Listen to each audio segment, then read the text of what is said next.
The heavy price of stardom now on 4 with the real Lena Zavaroni.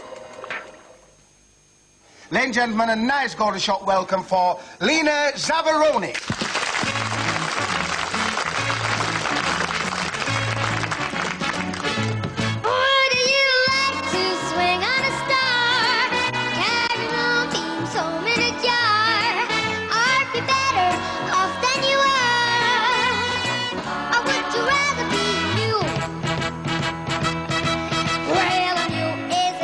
Lena Zavaroni was the little girl with the big voice who shot to fame when she won a television talent show in the mid-70s. For a while, the 10-year-old child had the world at her feet. But then her life was destroyed by the eating disorder, anorexia nervosa.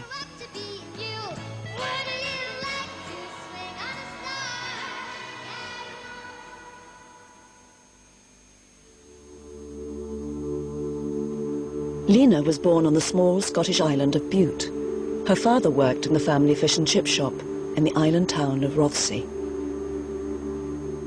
She started singing, I think, when she was in my arms. I always had a guitar, you know. My wife sung. And she always had music around her. So she was sort of brought up in that environment, you know.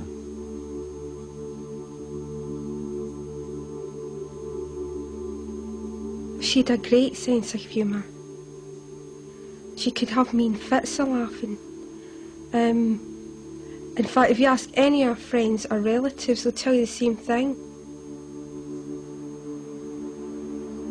We used to make shows up outside her front door. I was about 5 years old at the time. What we used to do is, at the windows, we used to shut the curtains to make it look like a stage. And we used to dress up in long dresses and think we were film stars, or, you know, appearing on stage on the television. And then my Uncle Victor would get the accordion out and we would all start singing. It was great fun, really good fun. Well, I was doing an odd club, maybe, you know, once or twice a month. And it was just by accident. One time Lena got up and sang a song.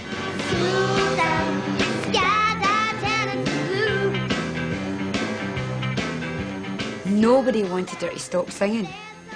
They would listen to her all day because she was so tiny. She was about 5 or 6, and this great voice was coming out of a wee girl of that age. They just wanted her to sing all day. She wasn't a precocious little girl. She just enjoyed doing it, you know.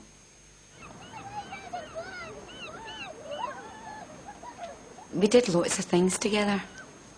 We used to go to the pavilion and we used to go up there and sing, and we'd win prizes for the singing, and separate age groups, of course. And we got barred from the winter gardens because we kept winning the prizes. We weren't giving the other kids a chance. I thought then she was absolutely fantastic, and I felt because she was so young that this talent's been wasted on a small island. Why doesn't everybody else get a little share of it? And that's why I wrote Away to Opportunity Knocks. While her cousin Margaret was waiting for her reply from Opportunity Knocks, a record producer who was visiting the island heard Lena sing and quickly introduced her to a top show business agent. Dorothy Solomon was in no doubt about the star quality of the 10-year-old schoolgirl. When you saw this little girl, don't forget, Lena was very tiny, and this enormous voice, you couldn't believe it. Oh, gosh, this is phenomenal, really. I must have thought she can go on to be another Streisand, I suppose.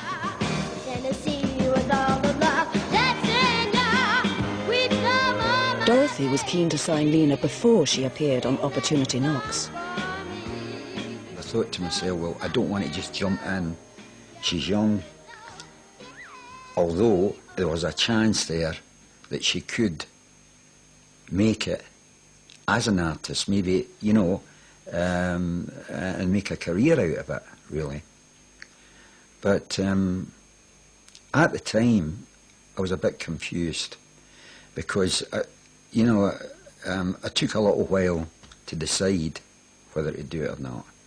And eventually, I went for it. She appeared on the show on the 6th of January 1974. That night, her life was to change forever. Your compere, Huey Green! That night, you know, everybody in Ireland must have, you could hear a pin dropping in Ireland. I think everybody was in watching it. Thank you for that. We all went up to my Uncle Victor's house to watch it, and everybody's going, be quiet, nobody speak. So my Aunt Hilda, she would go and make all the tea and have the biscuits ready, you know, so that nobody would be up and about or going to the toilet. And we're all just sitting, watching the television like that, and our mouths all opening up. You know, that's Lena. That's my cousin. That's my daughter. That was my Uncle Victor. And he was so proud, and he's going, that's my daughter. Lena won the show 5 times in a row, and her song, Ma, He's Making Eyes at Me, became a top 10 hit. You thought, well, she's done Opportunity Knocks. She's done this programme. It's been the build-up to it was fantastic. But what you never thought of, what was going to happen the next day, or the next day, or the next day, or the next year. You never thought of that. But no one could have imagined what did lie ahead for Lena. When still only 10 years old, she left her family on the Isle of Bute and went with her agent Dorothy in search of fame. She toured Japan, where Ma was a #1 hit. She also went to America, where the little girls from Rothsey sung to President Ford in the White House and even met Frank Sinatra. I always remember someone came to the door and they were knocking on the door, and when I opened the door, this person standing there said, "Did you see your daughter today?" I says, "No. She's right on the front page, Frank Sinatra." I just couldn't believe it, you know. And it said that she'd talked to Lucille Ball and was it Jerry Lewis and other various American stars, and it was totally, you know, it was totally unbelievable. You were expecting to wake up for a dream light, you know, to know that all this was happening to her, you know. It was a different world for her. It certainly was. And it was all different for us here in Rothsey, knowing that Lena was away down in London and doing all that work.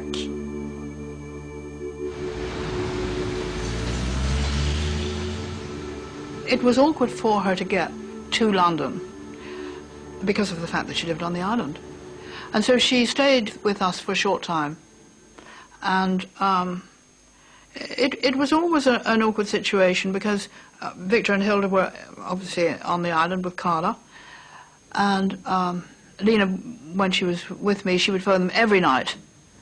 Of course she went home in the school holidays. I don't know, I suppose it was like being at boarding school, really.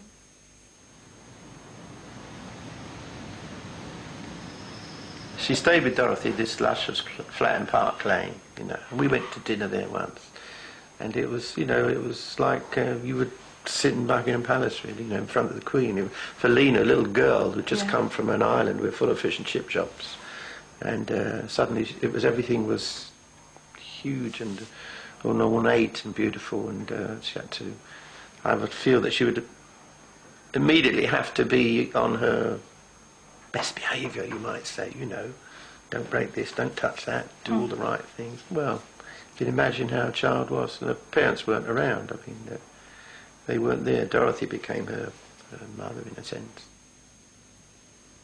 Do you have any children of your own? No, my dear. I've stuck to dogs and horses. Never in my plan. If they could see me now, that little gang of mine, I'm eating fancy cow and drinking fancy. Within a year of appearing on Opportunity Knocks, Lena became a regular face on television. The whole island was very, very proud of her. I mean, every time you turned on the television, you would see Lena. She guested on the Bachelor's television series for BBC. She guested on shows like Morecambe and Wise. Things like that.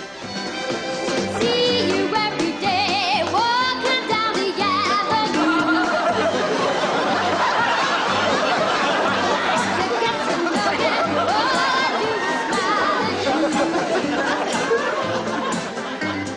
I mean, she couldn't, for instance, work as an adult professional artist and do summer season and pantomime and so on until she was older.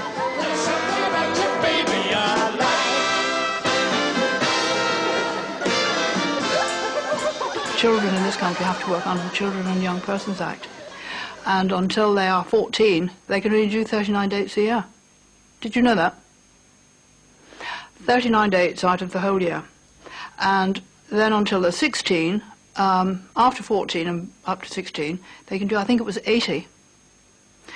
You know, so there wasn't the great opportunity when she had her hit for her to appear a lot and to make a lot of money. There just wasn't the opportunity to do it, unfortunately. The Solomons had a hectic lifestyle. Her cousin Martha and husband David were occasionally asked to take care of Lena while the Solomons were away. When she came here with us for those weekends, I mean, she would stand on that little fireplace in that room there and do little shows for us. Didn't stop. She'd put on little hats. She was a fantastic mimic. She could mimic beautifully, which you rarely saw on the TV. She used to come across with a little girl accent, you know, like that and all that. But she was a wonderful mimic. She would mimic all the well-known singers and actors around and do everybody. Put little shows on for us.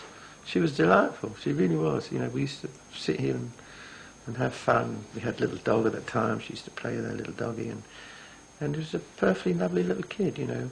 Did everything, ate everything, enjoyed everything. Although Lena seemed happy, the press were quick to notice that she was losing weight. She said something to us once, Dorothy, about, what did she say, Martha? Oh, about being a little bit overweight, but, you know, being on the island with fish and chips and tin beans and spaghetti, etc., Dorothy put her on a sort of, I would say, a healthier diet. Obviously, she was plumpy. You know, all the kids on Rothsay were full of fish and chips because that's all they had, bless them. So when she came to London eating beautiful foods at Dorothy's house, you know, and desserts and cream, this and that, and then suddenly it was... Yes. What's going on here, you know, something she'd never seen or had before. And she did say, you know, I've got to wear all these silly costumes and try and get into them and try and be a bit more with it for the TV, you know.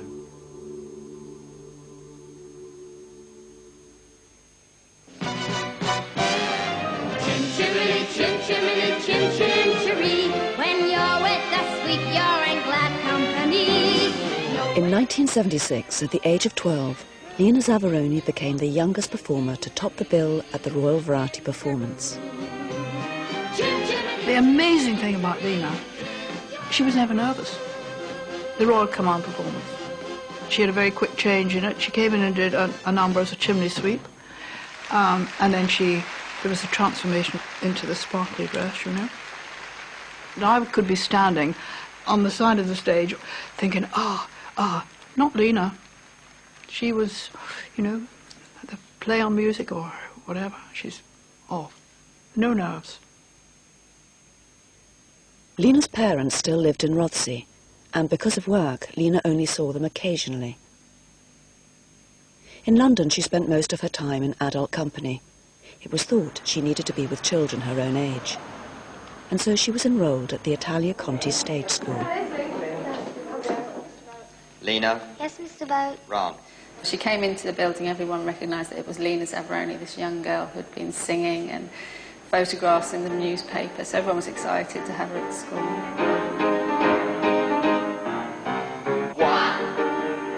During rehearsals, she was so quiet and everyone was competitive and I'm going to do this, I'm going to do this. and Lena would sing her numbers and just mark through them. And before the show actually went on, everyone was nudging, she's not going to do it, she's not going to do it, she won't be able to do it, she won't be able to perform, she's not this big Lena type character. And of course the curtain went up and suddenly this young kid went on stage with a voice to die for.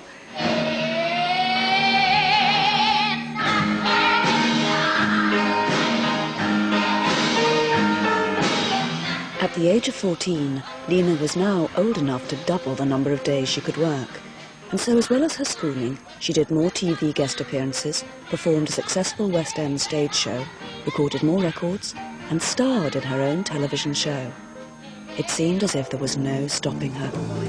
Raindrops on roses with whiskers on kittens, bright copper kettles with warm woolen mittens, brown paper packages tied up with strings. Dorothy Solomon, when you first took Lena away to start this incredible career of hers, in this unbelievable 4 years that she's had, you didn't really want to get involved in it, did you?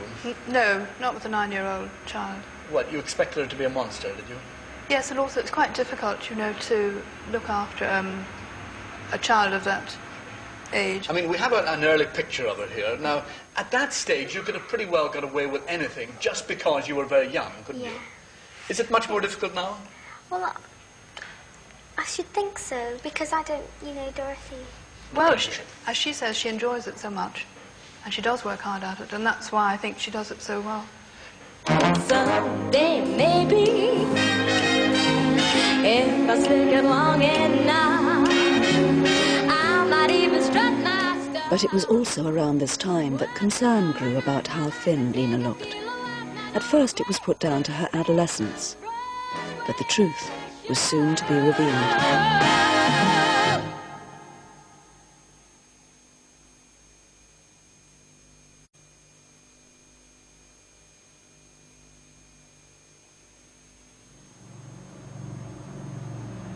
In the summer of 1979, when Lena was 16, she returned to the Isle of Bute to visit her parents. She had been working hard in a summer season in Bridlington and looked very thin. When she came home, I noticed she was very thin. I thought to myself, well, maybe it's a transaction between being a teenager and an adult, that you know how you lose weight. Well, I mean, I never thought in a million years she wasn't eating. I mean, I thought, to me, she was sitting down and she was eating. But what I never noticed was the amount she was eating. She wasn't eating that, you know. But, as I say, I never noticed that at the time. And she ended up in the hospital. I go as far as thinking that she had something like cancer or something like that, because she was so thin. I thought she was wasting away, you know. Anyway, the doctor, I had an interview with the doctor when I went up to see her, and he said to me, he says, well, your daughter, Mrs. Zavaroni, has got a trouble eating problem. It's called anorexia nervosa. Anorexia nervosa is a psychiatric illness that mainly affects teenage girls and young women who are often high achievers. Although the sufferers starve themselves to prove they are in control of their body weight and shape, the illness is an outward sign of inner emotional or psychological problems. Eating, or not eating, is used to help block out painful feelings. Recent research suggests it may be partly hereditary. Sufferers may have a genetic predisposition towards stress and anxiety. We all inherit weaknesses from family and way back. Lena's mother was the most wonderful, bubbly person, but she had a nervous disposition, and even when Lena became famous, she found it very difficult to cope with. So I'm not saying that it was actually Lena's mother, but there's a possibility this is where it stems from, and it was activated with Lena's experiences.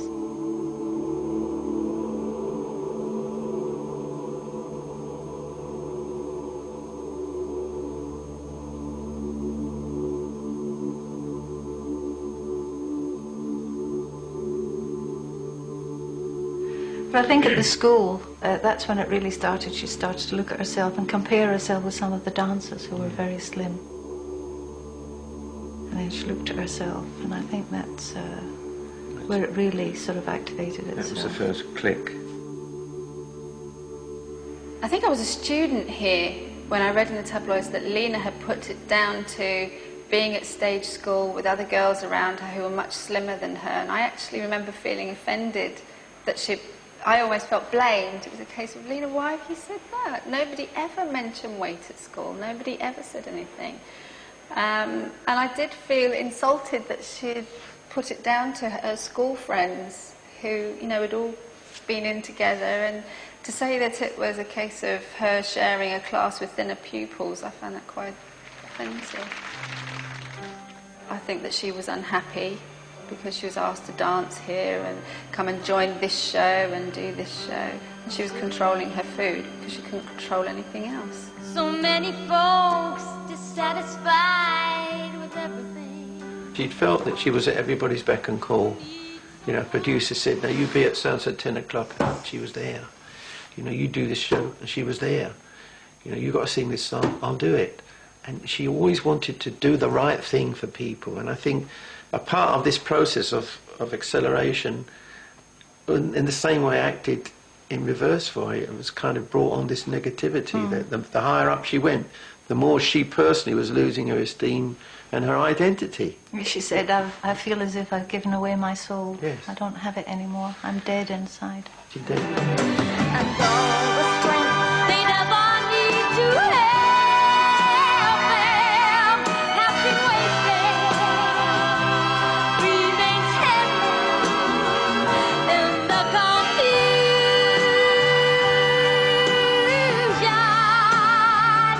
of going nowhere.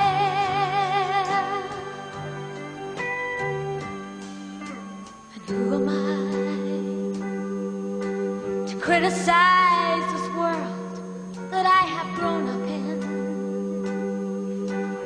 Most of you would tell me that I'm crazy. Yes, I'm crazy, but I can't help it. I understand that where you are is where you've been so many years, and things that tend to change you tend to hurt you. Yes, they hurt you very deeply. And still, There was many an occasion when she didn't really want to be singing. She didn't want to be up there performing. She'd rather not. So she gave it her best, and you would never have known there was anything wrong. But inside, she was She lost herself desperate, somewhere. desperate inside. turning on you, going nowhere. Lena herself never said, "Oh gosh, I can't do this." In fact, you know, she would say, "Do you think I could do a panto this year?" Or so it was never a cut and dried situation, ever. So there was never a point when you thought that she should just stop and sort herself out? It wouldn't have mattered what I thought. You know, if I, as a manager, get an offer through for an artist, I have to obviously pass it to them, and it's up to them to decide whether they want to do it or not. And Lena was always terribly enthusiastic about what she was doing. In fact, you know, I think in a way, show business kept her going for a long time. Somebody promised me the sunshine. Somebody promised me the moon. Eventually we moved down to London because of her illness. She was still doing a bit of television then. She was doing a television series as it happened. Her managers, everybody was worried about it. I ran her all over the place looking at different people, going to see psychiatrists, hypnotherapists, even acupuncture. Tried everything.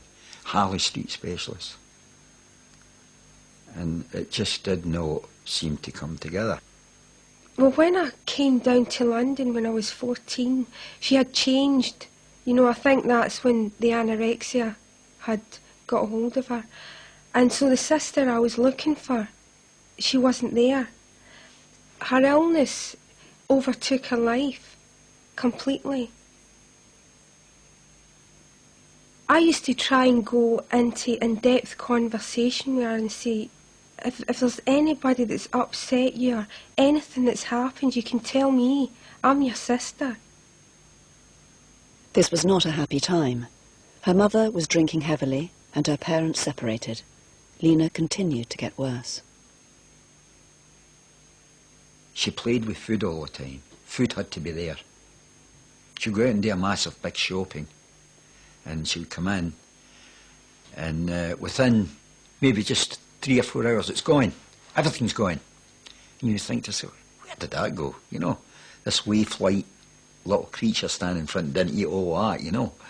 But what she was actually doing, and what I didn't know, this had been going on for a couple of years, which I didn't know, was that she was putting food in her mouth and taking it out again. She was spitting it out again. And she'd done that day in, day out, day in.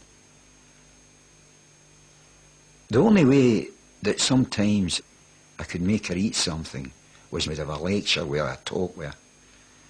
And we'd say, Lena,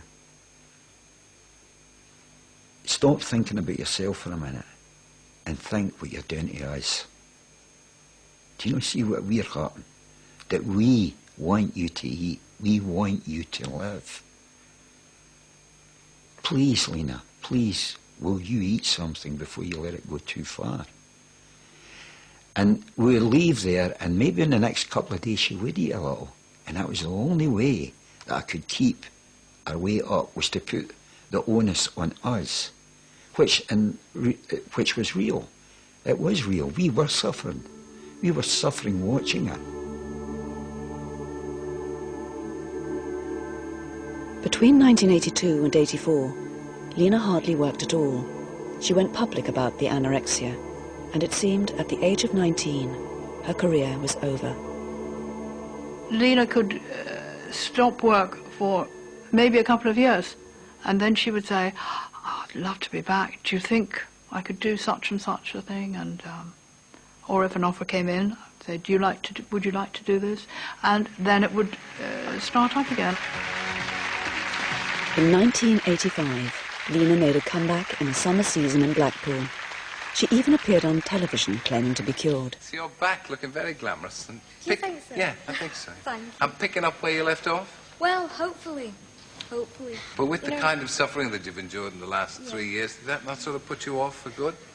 Well, I never really, to be truthful, I never thought I would come back. I really had terrible doubts. Yes, but, sure. Until you get over a thing like that, because it's a very, I mean, it's part of your life at that time. Until you get over it, that's when you start looking to things that you want out of life. And I decided that the thing that's going to get me back, hopefully, to full standard again is singing. Yeah. You were very young when you got into the business. But only a year later, her anorexia forced her to stop work again.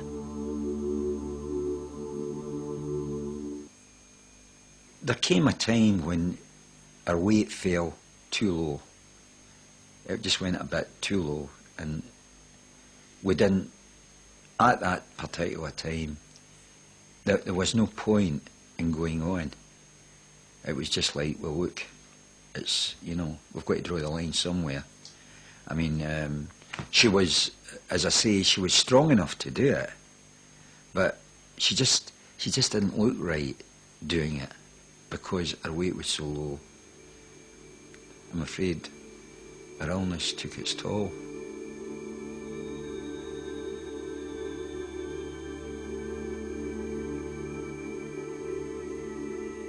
At this time, Lena became obsessed with the idea of living a normal life. She met Peter Wiltshire, a computer consultant who she later married. Peter's a very straightforward, good person. He was non-showbiz. He was quite attracted by the fact that she had this show business background, but he was the most normal man you could ever hope to meet.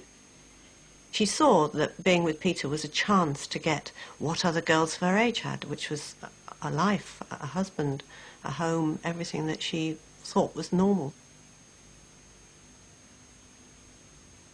I think she was robbed of being a woman.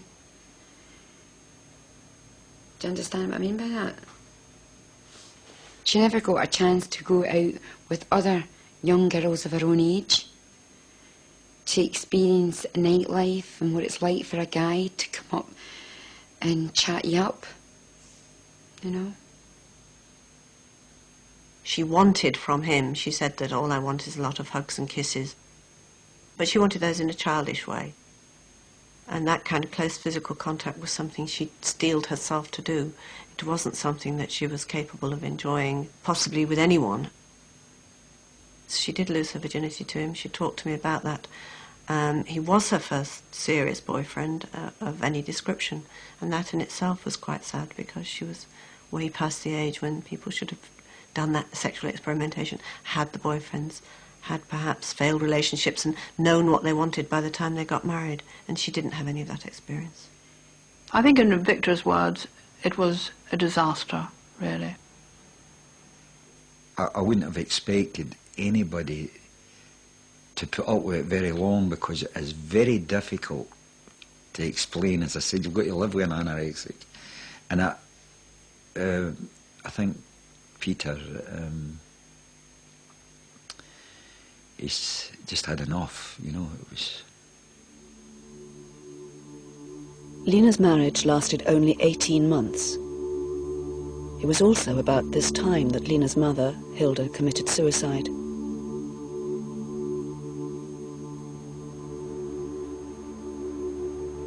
After her divorce, Lena bought a small flat near to her father in Hertfordshire.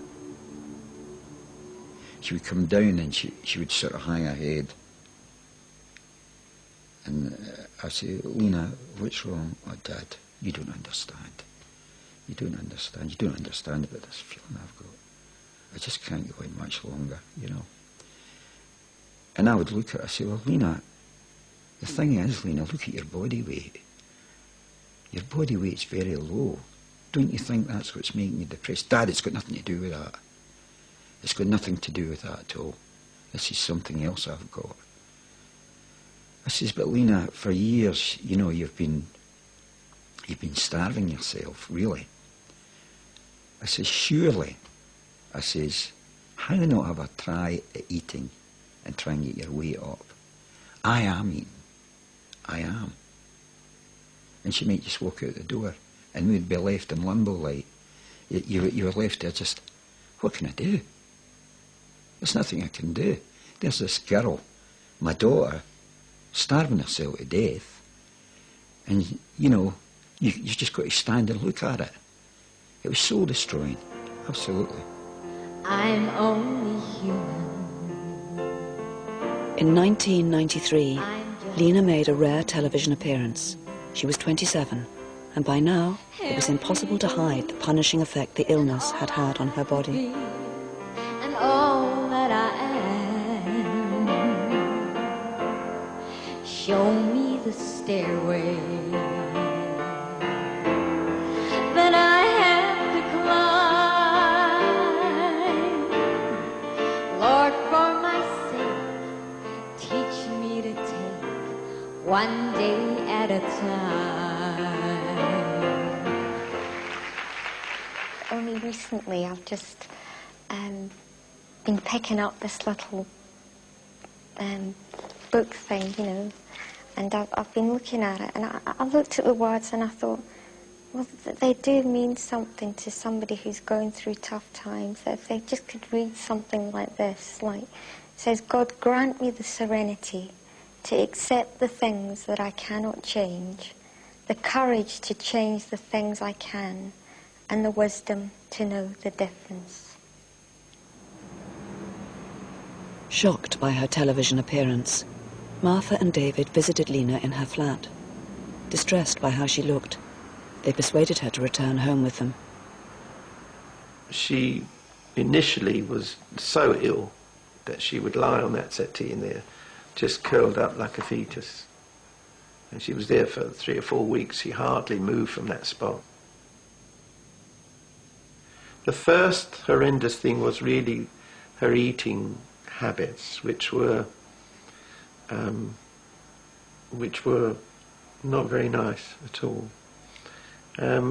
She started off initially by taking a tray up to her bedroom. She would eat in the privacy of her room, but she would come and do this 10 or 12 or 14 times a day, because she didn't eat food like other people ate food, with a knife and fork, sit down with a plate or anything. It was little mugs of tea and pieces of dry toast. A piece of toast would last her for 2 hours.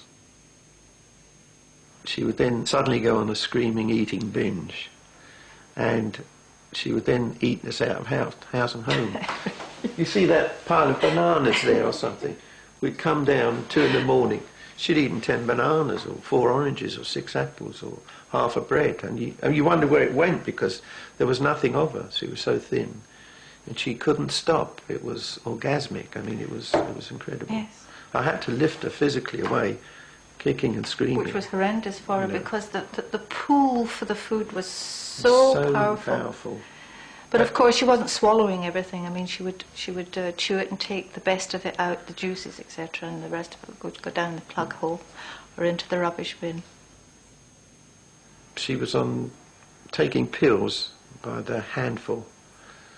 And they weren't ordinary pills. They were pills that would knock out a horse. A sleeping pill puts people to sleep. With Lena, had the opposite effect. It woke her up.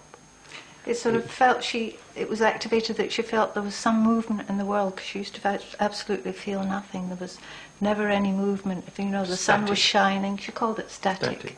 And everything was grey. And what this tablet did was just activate it, and she felt she could just feel, and she felt as if she was in the world just for those few moments. Just for the few moments. This is what one sleeping pill would do, and she would take them by the handful. Until we found out where she was getting them, where they were coming from. So we put a stop to that. Martha was like a mum, really, a big sister mum. She was very, very close with her, and they shared a lot of intimacies and talked through for hours and hours and hours and hours. Martha talked to her. I mean, really, she talked her out of this depression. Lena stayed with David and Martha for a year. She put on weight and even sang with her father at a family New Year celebration.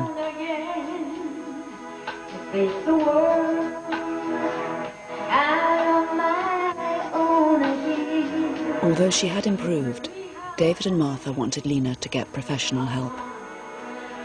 We saw a programme on television regarding Peggy Claude Pierre from Canada, who had a clinic. We both watched it, and Lena said, "Oh, that will be a waste of time." She said, "It's the same old stuff, being fed up and everything." And I said, "Oh, you never know." Peggy Claude Pierre founded the centre and developed her understanding and treatment of the disease. After seeing the Canadian clinic on TV, Martha contacted Peggy Claude Pierre, who agreed to meet Lena during a visit to England. She said, "Yes, it's possible we can try and help you." She says, "But it's rather difficult because of the expense, etc." We had to think about it, and we had to go away and think about, well, how we're going to raise that kind of money. Perhaps we can think of something. She also said, of course, that we have not a vast, giant hospital; it's a small clinic, and we've got hundreds of people on our waiting list, and but we'll see what we can do, and we'll try very hard.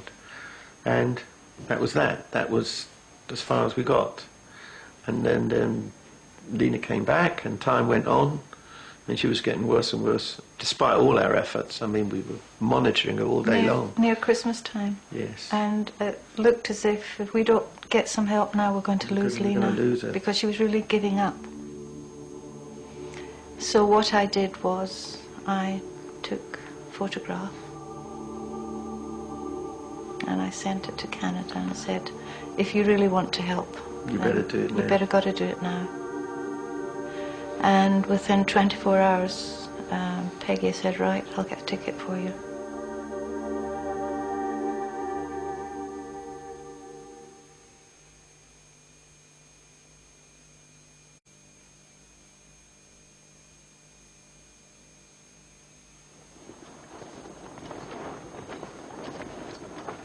In 1995, Lena Zavaroni attended the Montreux Clinic in Canada.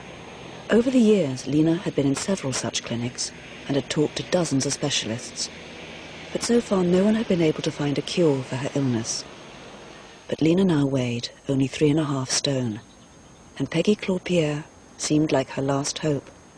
I remember her gentleness, a little pixie of a person, of course, after many years of eating disorders. I was horrified to see what it had ravaged on her body and mind over years. The years of taking pills, the years of taking diet foods certainly had done her some damage. She arrived here and started on 24-hour care immediately. Peggy Claude Pierre became involved with anorexia after both her daughters had suffered from the illness.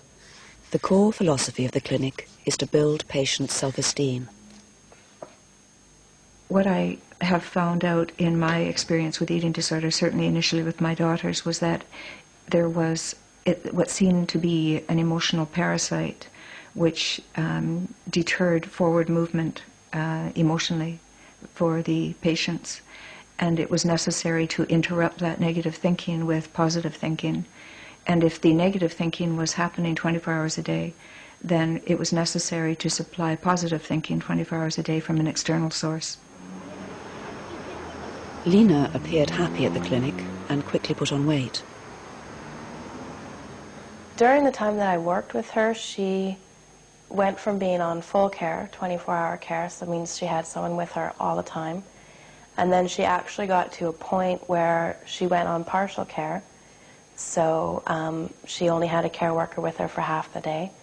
And she was doing quite well, and she was really excited about life and about being on her own. And I remember one day in particular, we were downtown, I went to go pick her up. She had been on her own, and I went to meet her at 4 o'clock or something to be with her for the rest of the night.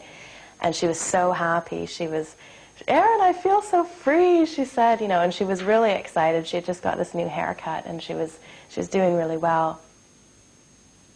Well, we phoned, we wrote regularly, and, you know, we kept in close contact.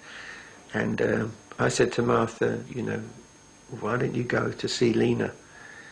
Peggy said, you know, come. So she took care of Martha and made sure she was I had well an looked apartment after. there within the place, so I could see what was happening, and I could see the unconditional love, and the sort of atmosphere was terrific. She stayed, what, 3 weeks? I stayed there for 3 weeks, and Lena at that time wasn't 100% happy. She looked absolutely wonderful, though. She had put on weight. She was now just under 6 stone, and she looked beautiful. I have to say she looked beautiful, but she was very miserable about it. She did well physically to a point, and then was worried about her weight and started to tell us that it was necessary that we understand that something else was wrong with her neurologically, that wasn't about an anorexic clinic. She said, she referred to it oftentimes as static. She said there was a veil of grayness and noise that she couldn't see or hear past. She oftentimes said that she couldn't feel a hug or she couldn't hear a kind word.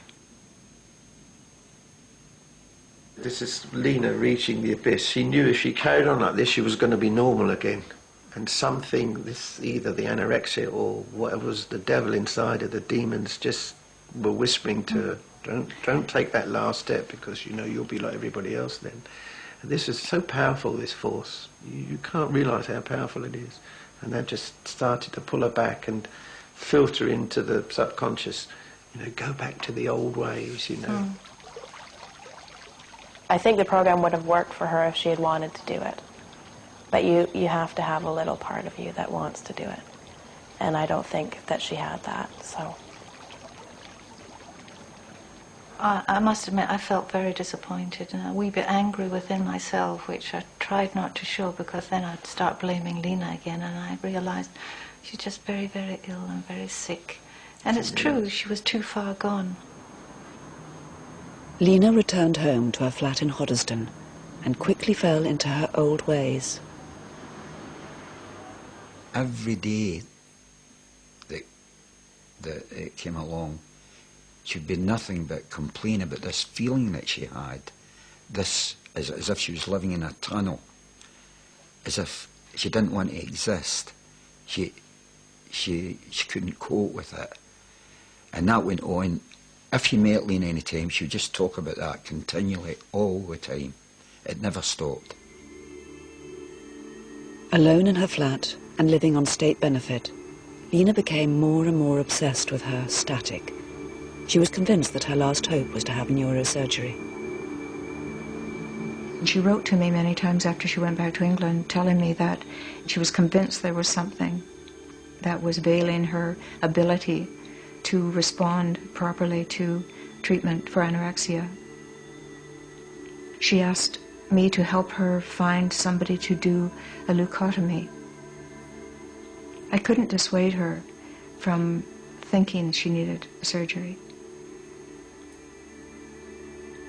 And I also didn't feel I had the qualifications to decide whether she did or not. Eventually, a surgeon at the University Hospital of Wales in Cardiff agreed to give Lena a capsulotomy.